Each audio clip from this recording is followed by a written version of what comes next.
Good morning বন্ধুরা। অন্য দিনের থেকে আমাদের ছুটির দিনে সকালটা অনেক দেরি করে হয়। সকালবেলা ঘুম থেকে উঠেই দেখি পুরো রোদে পুরো বিছানা ভর্তি হয়ে গেছে। আর এদিকে ছেলেকে টিফিন খাইয়ে ও দেখছিল টিভি। যেহেতু আজকে ছুটির দিন তাই দশভূজা হয়ে গেছি, এক হাতে সব কাজ করতে হয়। তাই এইদিকে বসিয়ে দিয়েছি পালং শাকের একটা চচ্চড়ি, মূলো, সিম, আলু দিয়ে। আর এদিকে মাংসটাকে ধুয়ে ভালো করে ম্যারিনেট করে রেখেছি। এই রান্নার মধ্যেই আবার এদিকে জামাকাপড়ও কাচতে হবে সারা সপ্তাহ, তাই জামাকাপড়গুলো মেশিনে কাচতে দিয়েছি। তরকারি নামিয়ে মাংসটা বসিয়ে দিয়েছি।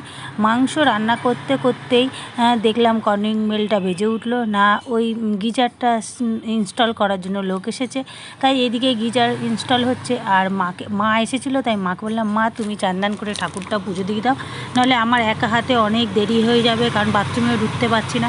মা এদিকে দিচ্ছিল পুজো, আর ছেলেকে খাইয়ে দাইয়ে বিছনায় শুয়েছি। ও বলছে ওর পায়ে কী একটা হয়েছে, তাই ব্যথা করছে।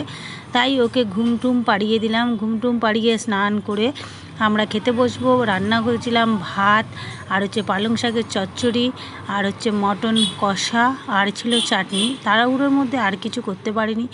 মাকে দিয়েছিলাম চেয়ার টেবিলে খেতে। মা নিচে বসতে পারে না, কিন্তু তোমাদের দাদাভাই নিচে খেতে বসতে ভালোবাসে, তাই আমরা দুজনে নিচে বসে পড়েছিলাম খেতে। খেয়ে দিয়ে একটু রেস্ট নিয়ে নিলাম। বিকেল হতেই ছেলে বললো কেক খাবে, তাই গিয়ে দুটো কেক নিয়ে আসলো আমার জন্য আর ছেলের জন্য।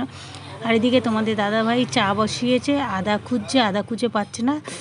ঝুড়িতে আদা ছিল, তাই ও আদা বার করছে। আর এদিকে ছেলে আবার ওই কার্ড নিয়ে খেলা দিচ্ছে। যদি ভিডিওটা ভালো লেগে থাকে প্লিজ লাইক কমেন্ট